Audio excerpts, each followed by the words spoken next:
In this video lecture, we are going to be learning about ionic nomenclature, specifically going from the formula of an ionic compound to the name of that ionic compound. This is just a general overview of what compounds you are going to be responsible for naming in this unit. The first is fairly simple ionic compounds. There are a couple different types of ionic compounds, and you're going to learn how to name those.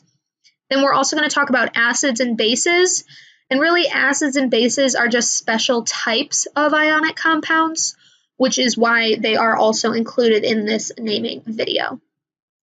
And really, this video is just to go over the thought process, to model the thought process that you will be asked to go through in order to name compounds. So let's just get started and walk through some examples. Okay, calcium chloride. Our first step for any problem that we're facing is always to figure out what type of compound we have. So we're going to look at calcium chloride.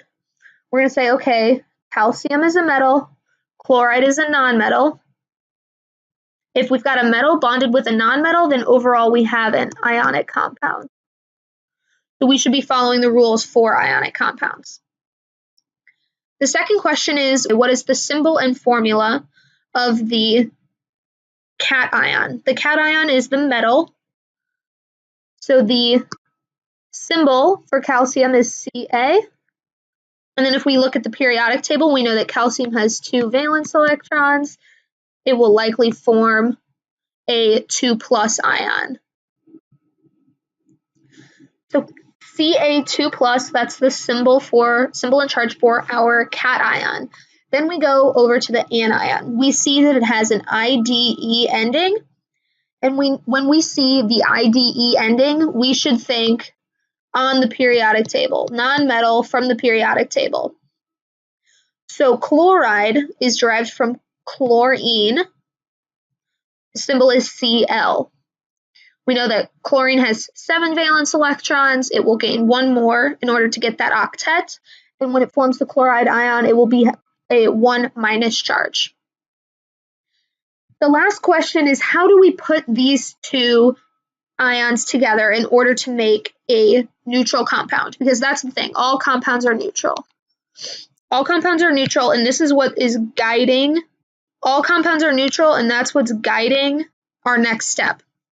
If we know that all compounds are neutral, and if we were to put together these two ions just as they are, overall we would have a 2+ charge and we'd have a 1- charge. So we would have more positive charges than we do negative charges. We can fix that if we had 1 more 1- charge. So we actually need a second chloride ion in order to make our compound balance. And when we write that in formula form, we denote that with a subscript, CaCl2. The 2 simply tells us that we have 2 chloride ions that overall balance the charges in this compound.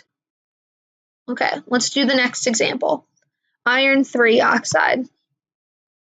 First, we need to figure out what kind of compound we even have here. Well, iron is a metal. Oxide is derived from a nonmetal. It's really important that you recognize your polyatomic ions so that you can see oxide and know that it is not a polyatomic ion.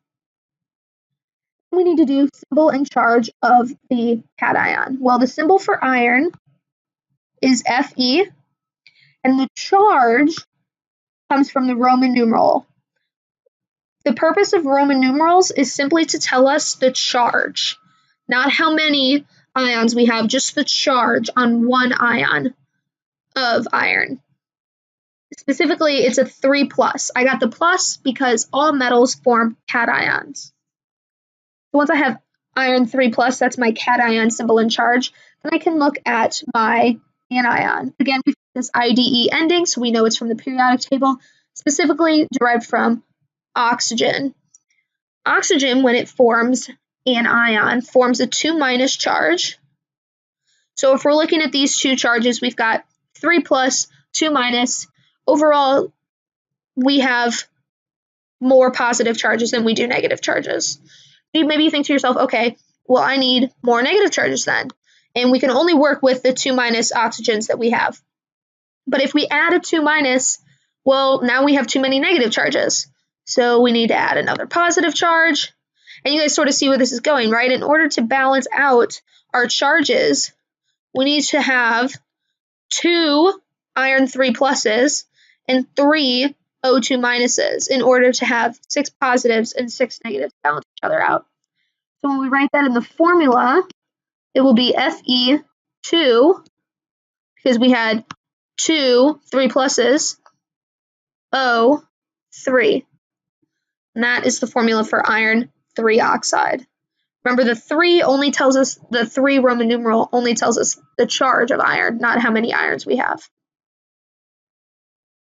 Alrighty, sodium phosphate. Alrighty, sodium phosphate. In this example, again, we just start off with what sort of compound do we have? We have a metal and a polyatomic ion. So we've got an ionic compound. We're still working with that ionic compound. We do symbol and charge of the cation, sodium 1+. Then we know phosphate is a polyatomic ion, so for our anion, we just need to write the symbol and charge of the polyatomic ion. We're always going to go ahead and put polyatomic ions in parentheses. So the symbol and charge of phosphate is PO4 3-. Now, in order to balance out our charges here, you'll notice we've got 3- but only 1 positive. So if I have 2 more sodiums, well, now overall I've got 3 positives and 3-. So that balances, and our compound would become neutral. So my formula would be Na3 parentheses PO4. All right, hydrofluoric acid. Well, you see the word acid, you can probably guess that what we're dealing with is an acid.